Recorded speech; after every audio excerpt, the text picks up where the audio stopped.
Yeah, it's a little bit. Deja vu. It's pretty much the same thing that happened last time. Fighting a tall, lanky, good striker, and 9 days notice. You know what I mean? So it feels pretty similar, but I'm a different person than I was then. A lot older, a lot more at peace with myself and where I'm at life, and hopefully it's going to be a better show. So do you mind bringing the mic closer? Yeah, I'm sorry. And then you talk about how you're a different person. Can you describe like what how different you are from the last time we saw you in the octagon to this time? I'm just this sport as in the 12 years, 13 years that I've been doing it. It's taking a lot from me. I care less, I guess, about the sport and less about what I'm doing, and that's somehow freed me to enjoy it more when I am in there and when I am training and when I am fighting. I got back to what I did when I started this stuff. I would mix in the game. I got a little too punch crazy, and I wanted to throw punches and get hit by punches, and I enjoyed it a little too much. Didn't pay out well when I was here the last time. So again, I just opened my game up a little bit, worked on the flaws that I had last time, and just more complete fighter now. And psychologically, like when you were released by the UFC, how hard was that to deal with? And did you think that you were gonna work your way back to this position? I've talked about it a few times. I went through a really bad time with relationships, with everything else. My life was just a mess. I was very close to ending this thing, ending it all, and being done. You know what I mean? But I don't know. I don't want to talk too much about it, but again, you know what I mean. It was a bad time. Also one of the worst times of my life. I found the girl I went now. My beautiful girlfriend. She saved me. Saved my life, helped me find God a lot better, and I'm just in a better place. Yeah. Well, first of all, I'm glad that you're here and back in the UFC and still with us, and congrats on working your way back up. I guess after going through all that, how does that change you, and how does that strengthen you now that you're up for a return? I feel like I'm where God put me, where I'm supposed to be. I feel like this is the guy that should have been here in 2021, you know what I mean? The guy that was mentally focused, enjoys this stuff again. Like, then I was just kind of going through the motions, and I was happy to be here, but I was kind of just happy to be here. You know what I mean? I'm not that guy anymore. I don't care. Like, I'm coming to kill. I'm coming to knock him out, and he has to kill me to get me out of there. And lastly, you kind of compared him already to like Sean O'Malley in the sense that he's tall, lanky, but can you give us sort of your assessment of Malcolm and how do you see the fight going? I think Malcolm's a great fighter. He's 9-0 for a reason. He's a powerful guy, has power in both hands. He looks to counter a lot. Again, he might change, he could do something completely different this time, but again, a lot of his fights he counters and looks for the big hooks, and he can wrestle, he can grapple, he can do everything. So I expect what I do very well is push pressure, control the pace of the fight, and use my wrestling here and there, and do what I'm supposed to do. Hey Kris, your career is just inextricably linked to Sean O'Malley, his UFC career.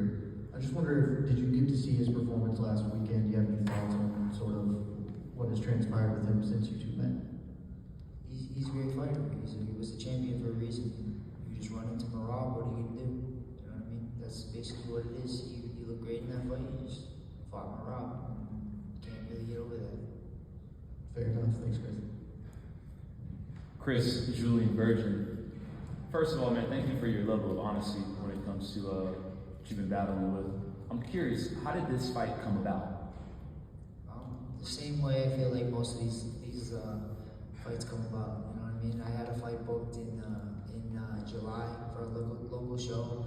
My manager called me up one night and was like, how fat are you right now? And I was like, okay, I'm pretty fat. And he's like, oh, stop eating and let's go. So that was basically it. It was on July 4th, like 10 days out, and I was like, okay, I gotta start. I went home, 12 o'clock at night, I'm running through the streets of Woonsocket, freaking 3 miles, 4 miles, trying to sweat like a psychopath because I get a little too crazy with this stuff. But yeah, man, it's I feel like that was the only way this was gonna happen. And with this short notice, you talked about some of the things that you dealt with mentally. What kind of jolt does that give you, like knowing that, hey, there's a goal ahead of me? Yeah, man, it's just great. I keep saying it all the time. Like God is good. God is always good. You know what I mean? He puts things in your life when you're strong enough to deal with them, and He takes things out of them when you're not. And that's basically all it is. My belief is never been stronger. It's never been more complete. I'm so at peace with life, and whatever comes of this thing is just part of the journey. I love it. I love everything about it. The last time you were in the UFC octagon, you had an opportunity against Sean O'Malley, but this is a unique opportunity too. Malcolm Bowmaker is a local fighter from out of Augusta. He will have a lot of people here representing him. Could you talk about the opportunity that is ahead of you right now? It's a great opportunity. He's got a lot of buzz on him right now. He's got a lot on his name. He's doing good things. He's a great fighter. I have nothing but respect for him. But again, you're in my way, and I have to put you down, and that's the only way it's going to be. You know what I mean? I've been saying this to myself.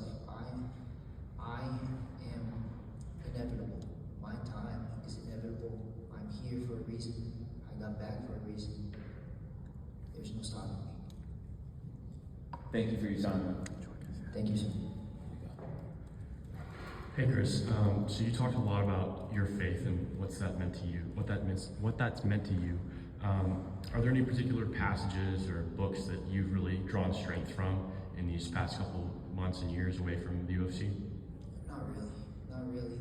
It's just the book itself is in the spirit of God being in my life. It's like there's no specific part of the book that I adhere to more, but it's just everything about it has helped me live my life better, has helped me keep the people in my life better, has helped me be a better person, has helped me treat people better.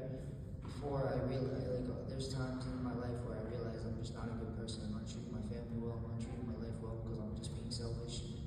This has helped me change my whole outlook on life.